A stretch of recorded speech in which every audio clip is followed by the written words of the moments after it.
Browns wrap up preparations to head to Chicago and face the Bears on Sunday at Soldier Field, and they are going to do it with a long list of injuries. And we'll start with this one on the defensive side, Mary Kay. Denzel Ward, who has not missed a game yet this season, he will be out with a calf injury and going against a team that we know likes to push the ball down the field. That's a big loss for this team. It really is, and Denzel really wanted to get through the whole entire season and play all 17 games. That's obviously not going to happen, and that's unfortunate. Once again, they are playing against a team that pushes it downfield, and Caleb Williams is having a really, really nice season.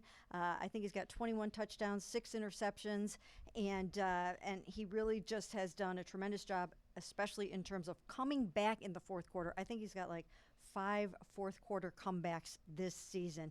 So that's not a quarterback that you really want to go against without your number one corner.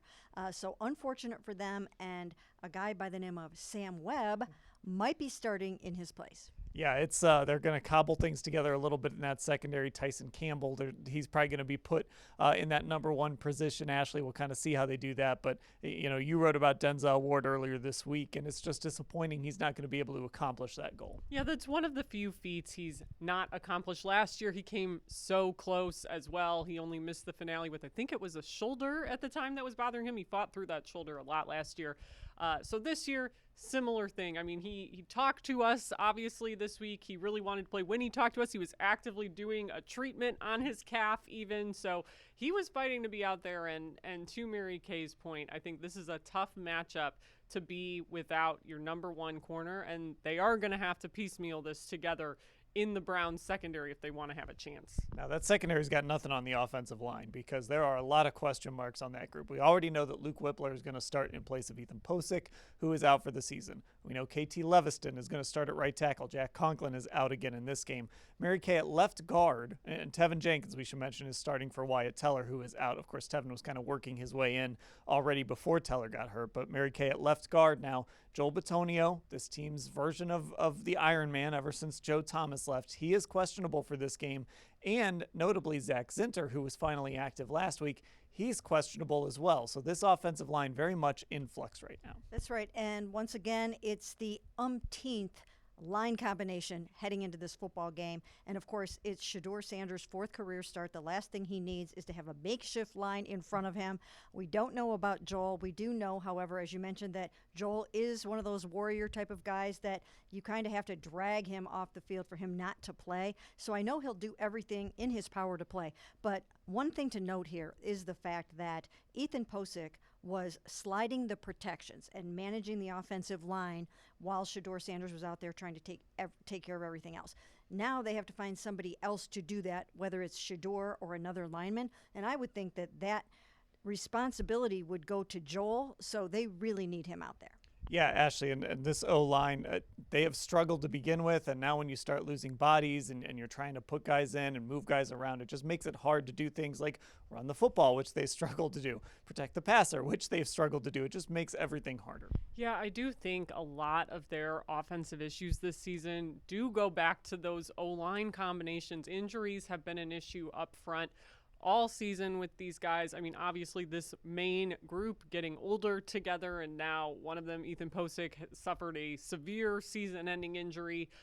They had to deal with DeJuan Jones's injury early. Obviously, he started on the left side, so it's been a battle week in and week out for these guys. And Joel Bitonio was almost even flabbergasted this week when we asked him about, hey, you're kind of the last man standing right now. And I don't know, it's crazy that it's the longest tenured member of this team that has been the only one who's had injuries that he's able to even fight through. Now we'll talk about one more injury, and that's in the pass-catching core. David Njoku is out for this game. Of course, he caught that touchdown on Sunday, the first touchdown from Shedeur Sanders, Mary Kay, as they work to evaluate Shedeur Sanders with those offensive line issues up front. And that's an area where Njoku helps as well in the run game. He might not be having quite the dynamic season that he's had in the past, but that on Sunday, that was an example of what he can bring you, at least down in the red zone. Absolutely. He is still a weapon no matter what. And I think that Shedeur Sanders has a comfort level with throwing to his tight ends. And, of course, he really likes to throw the ball to rookie Harold Fannin. But David Njoku is going to go up and get that tough catch for you in the red zone and in the end zone. And, of course, as you mentioned, He's enormous in the blocking game.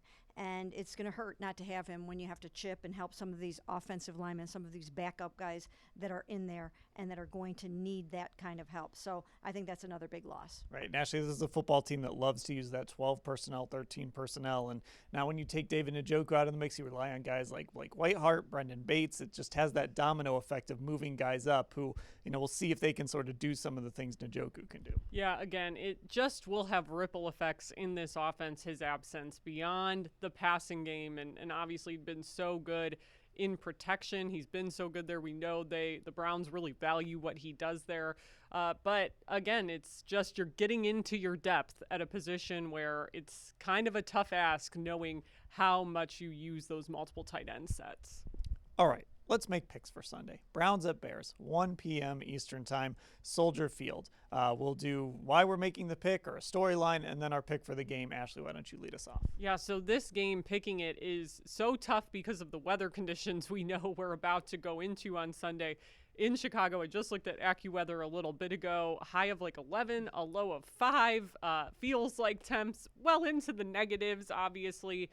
That football is going to feel like a rock. It's going to impact, I think, just about every part of the game, but especially your kicking game, your passing game. We've already gone through everything Shedeur Sanders is going to be dealing with in terms of absences on this offense, particularly on the offensive line, and some uncertainty there, probably yet another starting combination. So I think it's going to be a big ask for the Browns to win this game, especially knowing Chicago jockeying for playoff seeding right now, jockeying for the NFC North title still. So I am going with the Bears in this one in a low-scoring game, 16-10. Okay, and it is interesting, as Ashley mentioned, this is essentially a playoff game for the Bears. They're right on the cusp of that wild card. They're still fighting for the NFC North. The Browns' best hope here is that maybe this becomes a trap game for them. They just lost to the Packers this last Sunday.